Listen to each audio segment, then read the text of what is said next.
அந்த கேஸ்டில் விட்டு வெளியே வந்திருப்பாங்க சேஃப்டிக்காக. ஆனா ஐரிஷலுக்கு வந்து கிரிச்சுக்கு அப்படியே தனியா விட்டுட்டு வரதுக்கு மனசுல. அதனால அந்த கேஸ்டில் வந்து ஒரு மாதிரி ஏகதோட பாத்துட்டு இருப்பாங்களா. ஆனா மாயா தான் அங்க நம்ம என்ன ரொம்ப தூரம் போய் ஆகணும் அப்படின்னு சொல்லி கூப்பிடுவா. ஐரிஷலுக்கு ஒரு மாதிரியான ஃபீலிங் இன்னொருத்தர் இந்த இடத்துக்கு வந்துட்டாங்க, அதுவும் நம்ம போகக்கூடிய பாதையில தான் இருக்காங்க, என்ன கொஞ்ச நேரத்துல நம்ம கிட்டே வந்துருவாங்க அப்படின்னு சொல்ல. அப்ப நம்ம இந்த இடத்த விட்டு சுத்தி போயிடலாம் அப்படின்னு மாயா சொல்லும்போது நான் நம்மளை நோக்கி வந்துட்டு இருக்க வந்து குட்டமி கீரை அப்படின்னு சொல்ல. கீரையோட நேம கேட்ட உடனே ரெண்டு பேருமே ஷாக் ஆகுறாங்க. அப்பதான் ஐரிஷல் என்ன சொல்றாங்க, நான் நம்ம கிரிச்சி கிட்ட நெருங்க விடக்கூடாது, அவன் இந்த இடத்துல ஸ்டாப் பண்ணி ஆகணும் அப்படின்னு சொல்ல. மாயாக்கு வந்து கிரிச்சி ஒரு சைடு காப்பாத்தணும் அப்படின்னு இருந்தாலுமே கூட அதுக்கு ஐரிஷல பாதுகாக்கணும் அப்படின்னு சொல்லி யோசிச்சுட்டு இருக்கும்போது அப்ப ஐரிஷல் வந்து நம்ம கீரை இந்த இடத்த விட்டு போக விடக்கூடாது அப்படின்னு சொல்லிட்டு இருக்கேன். அப்படி அவன் போனா அது கிரிச்சி இது பெரிய பாதிப்பா இருக்கும் அப்படின்னு சொல்ல. இந்த மாதிரி இவங்க கீரை இந்த இடத்துல ஸ்டாப் பண்ணலாம் சொல்லி ரெடி ஆயிட்டு இருக்கும்போது நம்ம ஹீரோக்கும் கேனித்துக்கும் நடுவில் பயங்கரமா சண்டை போயிட்டு இருக்கு. கேனித் வந்து ரொம்பவுமே கேஷுவலா இருக்கிற அந்த புல்லட்டால அவனுக்கு ஒண்ணுமே பண்ண முடியாதுன்னு சொல்லிட்டு அப்பதான் நம்ம ஹீரோ இந்த சிச்சுவேஷனுக்காக தயார் பண்ண ஒரு ஸ்பெஷல் பிஸ்டல் வெளியெடுத்து அவனை பார்த்து ஷூட் பண்ண வரான். அவன் எப்பவும் போலமே கேஷுவலா தான் இருப்பான். பட் இந்த அந்த புல்லட் வந்து அவனோட ஷோல்டர்லயே கிழிச்சிட்டு போகுது. ஹீரோவுமே அவர்கிட்ட அந்த ஏர் கண்ணை வச்சு அவனை பிஸியா வச்சுட்டு அந்த இடத்துல அவருமே தப்பிட்டு போறாரு. உனக்கு தான் ஒண்ணுமே புரியல, என்னோட டிஃபென்ஸை தாண்டி எப்படி அந்த புல்லட் உள்ள வந்துச்சுன்னு சொல்லி யோசிச்சுட்டு இருக்கேன். புல்லட்டான அடி வாங்கின பிறகும் கூட இன்னுமே திருந்தல. அவனோட ஃபேமிலி பிளட் வந்து ஒரு மாதிரி ஹை ரேங்க் பிளட்டா நினைச்சிட்டு இருப்பாங்க.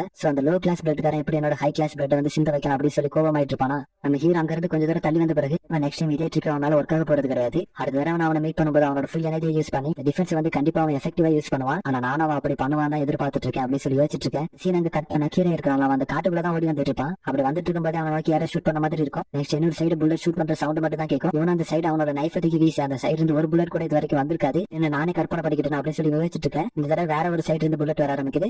புல்லட் அடி வாங்குற மாதிரி தான் அந்த இடத்துல படுத்துருவானா. அவன் நாக் டவுன் ஆயிட்டான் அப்படின்னு சொல்லிட்டு அவன் கிட்ட நடந்து போகும்போது ஐரிஷல் மாயா அப்படி பண்ணாதீங்க அப்படின்னு சொல்லி யோசிச்சுட்டு இருக்கேன். அங்க புல்லட்டால அடிப்பட்டதான் நினைச்ச கீரை வந்து மாயாக்கு லெஃப்ட் சைடு வருவான். மாயாவை ஷூட் பண்ணா அவனோட பாடிக்கு புல்லட்டே போகாது. அந்த புல்லட் அங்க முடிய ரெண்டு பேரும் நைஃப் வச்சு சண்டை போடுவாங்க. கீரைக்கு வந்து மார்ஷல் தெரியும் போல மாயாவை அடிச்சு படுக்க போட்டுருவான். அப்ப அந்த இடத்துக்கு ஐரிஷல் மாயா காப்பாத்துறதுக்காக வருவாங்க. மாயா வந்து மேடம் நீங்க இந்த இடத்துக்கு வராதீங்க, இங்க இருந்து பேருங்க அப்படின்னு சொல்லிட்டு இருக்கேன். கீரைமா மாயா கூட சேர்ந்து நான் ஒன்னும் அவங்க கூட சண்டை போட வரல அப்படின்னு சொல்லிட்டு இருக்கேன். எனக்கு தெரியும் நீ என் கூட சண்டை போட வரல, யாரு கூட சண்டை போட வந்திருக்கேன்னு அதுக்கு அலோவ் பண்ண முடியாது அப்படின்னு ஐரிஷல் சொல்லும்போது மாயா இங்க இருந்து எவ்வளவு ஸ்டாப் பண்ண பாப்பாங்க. அவன் வந்து ஒரு ஃபார்மல் எக்ஸிக்யூட்டர், நிறைய மேஜ் அவனே கொண்டிருக்கான். யூஸ் பண்ணக்கூடிய நார்மல் மேஜிக்ல அவங்க கிட்ட ஒர்க் ஆகாதுன்னு சொல்லி அலாக் பண்ணும்போது ஐரிஷலுமே ஃபர்ஸ்ட் த்ரெட் மாதிரி யூஸ் பண்ணி ஒரு கருக்கு வர வைப்பாங்களா அதே மாதிரி தான் கீரை வந்து ஒரு நார்மல் மேஜிக்கா தான் இருக்கும் அப்படின்னு சொல்லிட்டு கேஷுவலா ஹேண்டில் பண்ணுவான். நான் அதை எதிர்பாராம ஆல்ரெடி ஒரு த்ரெட்டா தானே இருந்துச்சு, அதனால அவனோட கையுமே சுத்தி லாக் பண்ணிடும். ரெண்டு கையுமே லாக் ஆகி இருந்த போதுமே கூட ஐரிஷல் அட்டாக் பண்றதுக்காக ஓடி வருவானா.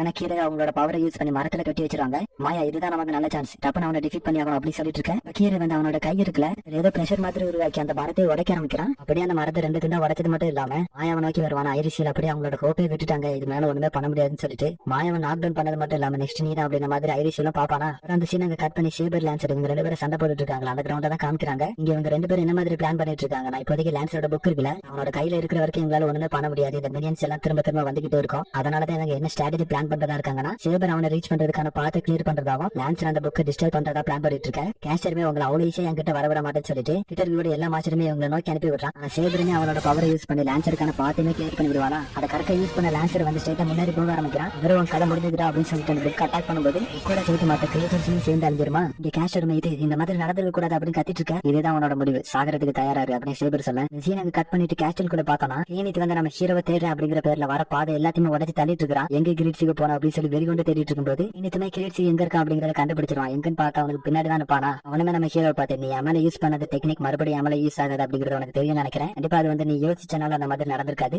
குறிப்பிட்டடியா தான் இருந்திருக்கணும் அப்படின்னு சொல்லிட்டு ஹீரோ வந்து ஒரு லோ பிளட் காரன் அப்படின்னு நினைக்கிறான்ல. அதனாலே மேல நம்ம ஹீரோ வந்து புல்லட் லேண்ட் பண்ணதை ஒத்துக்க மாட்டேங்கிறான். கேனித் வந்து ஒரு சைக்கோ மாதிரி பிஹேவ் பண்ண ஆரம்பிக்கிறான். சாக நான் ஒன்னு ரிவ்யூ பண்ணிக்கிட்டே இருப்பேன், என்னோட பாடியில ஒவ்வொரு இன்ச்சா வெட்டி எடுக்கிறத நீ துடிக்க துடிக்க அனுபவிக்கணும் அப்படின்னு சொல்லி சைக்கோ மாதிரி பேசிட்டு இருக்காங்க அப்படின்னு சொல்லிட்டு நம்ம ஹீரோவுமே அவனை ஷூட் பண்ண ஆரம்பிச்சாரா. எப்பவும் போலமே அவன் டிஃபென்ஸ் பண்ண ஆரம்பிக்கிறான். அதே மாதிரி நம்ம ஹீரோ வந்து பிஸ்டலை வச்சு ஷூட் பண்ண நான் சொன்னேன் இந்த ட்ரிக் என்கிட்ட ஒர்க் ஆகாதுன்னு சொல்லிட்டு அந்த டிஃபென்ஸ் பண்ணக்கூடிய லிக்யூட் இருக்குல்ல அவனை சுத்தி இறுக்கி சுத்திப்பான். நம்ம ஹீரோனே சிரிக்கும் போது அங்க ஆன்சருமே தன்னோட மாஸ்டருக்கு ஏதோ பிரச்சனை அப்படிங்கறத உணர்வான். அப்பதான் சேபருமே கேச்சர் அட்டாக் பண்ண போவான். கேச்சர் வந்து ஜிப்ஸ் மாதிரி போட்டு தப்பிச்சிருவான். இதெல்லாம் நடந்துட்டு இருக்கும்போது லான்சரோட ஃபேஸ் வந்து ஒரு மாதிரி இருக்குமா. சேபருமே நோட்டீஸ் பண்ணிட்டு என்ன பிரச்சனை லான்சர் அப்படின்னு சொல்லி கேட்கும்போது அங்க உன்னை தேடி வரும்போது என்னோட மாஸ்டர் வந்து கேஸ்டருக்குள்ள போயிருக்கணும், அங்கதான் அவருக்கு ஏதாவது பிரச்சனை போல அப்படின்னு சொல்லும்போது சேபருமே அது வந்து கண்டிப்பா என்னோட மாஸ்டரா தான் இருக்கணும், நீ போய் உன்னோட மாஸ்டர் காப்பாத்த நம்மளோட ஃபைட்டை வந்து பிறகு என்ன கேட்ட வச்சுக்கலாம். ஆன்சருமே தேங்க்ஸ் சொல்லிட்டு அவனோட மாஸ்டர் இருக்கிற இடத்துக்கு போகும்போது சேபருமே திங்க் பண்ணிட்டு இருப்பா நம்ம கிரீட்ஸ் பிளான் பண்ண மாதிரியே நடக்குதுன்னு சொல்லிட்டு. அப்ப அந்த சீன் அங்க கட் பண்ணிட்டு நம்ம ஹீரோ சின்ன பையனா இருக்கும்போது அவங்க நம்ம ஹீரோ கிட்ட பேசிட்டு இருக்காங்க. பாக்குறதுக்கு நம்ம ஹீரோவோட மென்டரா இல்ல அம்மாவான்னு தெரியல. அவங்க வந்து நம்ம ஹீரோ கிட்ட ஒரு புல்லட்டை காமிச்சு வந்து ஏதோ ஸ்பெஷலான இன்கிரீடியன்ஸ் யூஸ் பண்ணி தயாரிச்சிருக்காங்க போல, இது வந்து மெஜிஷியன்ஸ்க்கு எதிராக எஃபெக்டிவா யூஸ் ஆகும் அப்படி சொல்லிட்டு நம்ம ஹீரோ கிட்ட கொடுத்திருப்பாங்க போல. நம்ம 66 புல்லட் நம்ம ஹீரோ கொடுத்திருப்பாங்க, அதேமே கவனமா யூஸ் பண்ண அப்படின்னு சொல்லி தான் கொடுத்திருப்பாங்க. அந்த புல்லட் வந்து கேனித்து ரீச் ஆன உடனே யூஸ் பண்ண அலுமினி எல்லாமே அந்த புல்லட் குள்ள போன மாதிரி தெரியுது. அதே சமயத்துல இவருமே மூச்சு விட முடியாம துடிக்க ஆரம்பிக்கிறான். கடைசியில் அந்த இடத்துல கீழே விழுவானா. நம்ம ஹீரோமே கேனித்தை பினிஷ் பண்ணிடலாம் அப்படின்னு சொல்லிட்டு வரும்போது இந்த இடத்துக்கு வந்து லான்சருமே அவனோட மாஸ்டர் கரெக்டான டைமிங்ல காப்பாத்துறான். கேனித்தை தூக்கிட்டு போறதுக்கு முன்னாடி இதை சொல்லிட்டு தான் போவான். உயிரோட இருக்கிறதுக்கு காரணமே சேபர் தான் சொல்லிட்டு தான் போவான். சீன் இங்க கட் பண்ணி ஐரிஷல காமிக்கிறாங்க. கீரையுமே கண்டுபிடிச்சிருப்பான். இப்ப ஐரிஸ்ல வந்து உண்மையான மாஸ்டர் இல்லன்னு சொல்லிட்டு, அதே சமயத்துல ஐரிஸ்ல பார்த்து என்ன சொல்லுவானா, வெயிலுக்கான வெசலை ப்ரொடெக்ட் பண்ண வேண்டியது உன்னோட ஒரு முக்கியமான வேலை. இந்த மாதிரியான ஒரு முக்கியமான வேலையில இருக்கக்கூடிய நீ ஃப்ரண்ட் லைன்ல இருந்து சண்டை போடும்போது ஒன்னே மாதிரியான ஒரு முட்டாளான இது வரைக்கும் பார்த்ததே இல்லை அப்படின்னு சொல்லுவானா. இங்க இவனுமே சேபரை கழுத்தை நெரிச்சு கொள்ளலாம் அப்படின்னு சொல்லி போயிட்டு இருக்கேன். மாயா வந்து நான் ஐரிஸ்ல கொல்ல விட மாட்டேன் அப்படின்னு கீரையோட காலை பிடிக்கும் போது அந்த இடத்துக்கு அசாசின் 2 வந்து கீரை கிட்ட ரிப்போர்ட் பண்ணுதுங்க. லான்சர் கேஸ்டர் அவங்க 2 பேருமே இந்த இடத்த விட்டு போயிட்டாங்க, எனக்கு கொஞ்ச நேரத்துல சேபர் இந்த இடத்துக்கு வந்துருவா அப்படின்னு சொல்ல, கீரை வந்து எக்ஸ்மென் மாதிரி அவனோட 3 கத்தி எடுத்து ஐரிஸ்லோட வயித்துல விட்டுருவான். அவனோட பிளட்டுமே ரெட் கலர் தானா அப்படின்னு சொல்லிட்டு அவளை தூக்கி வீச திரும்ப அந்த இடத்துக்கு தப்பிச்சு போக ஆரம்பிச்சிருவான். கொஞ்ச நேரம் கழிச்சு இந்த இடத்துக்கு வந்து ஐரிஸ்ல எழுப்பும் போது ஐரிஸ்லுமே அரைமயக்கத்தோட கீரை தான் இந்த இடத்துக்கு வந்துட்டு போனது அப்படின்னு சொல்லிட்டு இருக்கேன். அவன் இந்த இடத்துக்கு தப்பிச்சு போயிட்டான். எனக்கு கொஞ்ச நேரம் முன்னாடி வந்துருந்த இந்த மாதிரி எல்லாம் நடந்திருக்காதுன்னு சொல்லிட்டு சேபர் வந்து ஒரு கவலையோட கேட்கும்போது பிளட் லாஸ் ஆச்சு என்னன்னு பார்த்தா ஐரிஸ்லோட பாடி வந்து டப்புனு கீழே இருக்கும். சேபருமே இது எப்படி நடந்துச்சுன்னு தெரியாம யோசிச்சுட்டு இருக்கேன். என்னதான் நடந்திருக்குன்னு பாத்தீங்கன்னா, ஆக்சுவலி நம்ம ஹீரோ வந்து சேபரோட one of the noble phantom இருக்குல்ல, அதை வந்து ஐரிஸ்லட்டே கொடுத்திருப்பாங்க. அதோட பவர் என்னன்னா, அதை யார் வச்சிருக்காங்களோ அவங்களோட பாடி வந்து ஹீல் ஆயிட்டே இருக்கும். ஐரிஸ்ல வந்து கிரிச்சுல தான் ஃபர்ஸ்ட் வச்சுக்க சொல்லிருப்பாங்க. ஆனா நம்ம ஹீரோ தான் சேபர் யார் கிட்ட இருக்காரோ அவங்க கிட்ட தான் அந்த நோபல் ஃபேண்டம் ஒர்க் ஆகும். நீ தான் இப்போதுல இருந்து சேபர் கூட ஒரு மாஸ்டரா இருக்க போற, அதனால நீ இதை வச்சுக்க அப்படின்னு சொல்லிருப்பாரு. அந்த நோபல் ஃபேண்டம் ஐரிஸ்ல உடம்புக்குள்ள சீல் பண்றதுக்கு முன்னாடி நீ இது வந்து உன்னோட உடம்புக்குள்ள இருக்கிறது வந்து சேபர் கிட்டயும் சொல்லக்கூடாது, யாருக்கிட்டையும் சொல்லக்கூடாது அப்படிங்கிற ப்ராமிஸ்மே வாங்கியிருப்பாரு. இப்படிதான் சேபர் வந்து ஐரிஸ்ல கிட்ட வந்த உடனே அவங்களோட போன்ஸ் வந்து ஹீல் ஆயிருக்கும். இப்ப நமக்கான ஆன்சர் கிடைச்சிருச்சு. அதே சமயத்துல ஐரிஸ்லுமே அவங்களோட பவர் யூஸ் பண்ணி மாயாவை ஹீல் பண்றாங்க. டொமிக்கீரை வந்து எந்த அளவுக்கு பவர்ஃபுல் அப்படிங்கறது இப்பதான் நான் புரிஞ்சுக்கிட்டேன். அப்படி இருக்கும்போது கண்டிப்பா இவனை கீழ்ச்சி கிட்ட ரீச் பண்ண விட மாட்டேன் அப்படின்னு சொல்லிட்டு இருக்கேன். அப்படியே மயக்கத்துல இருக்கிற மாயாவை பார்த்து கீழ்ச்சிவை ப்ரொடெக்ட் பண்றதாங்க இல்ல என்னொருத்தவங்க இருக்காங்க அப்படின்னு சொல்லிட்டு மாயாவை பார்ப்பாங்களா. மாயா வந்து கீழ்ச்சிவை கேர் பண்றது வந்து உங்களுக்கு தெரிஞ்சிருக்கும் போல, ஒரு லைக் அவங்களுக்கு வந்து ஃபீல் ஆயிருக்கும். அதனால நெக்ஸ்ட் டைம் நம்ம 2 பேரும் சேர்ந்து கீழ்ச்சிவை ப்ரொடெக்ட் பண்ணுவோம் அப்படின்னு சொல்லிட்டு இருக்கேன். வேற இந்த எபிசோட்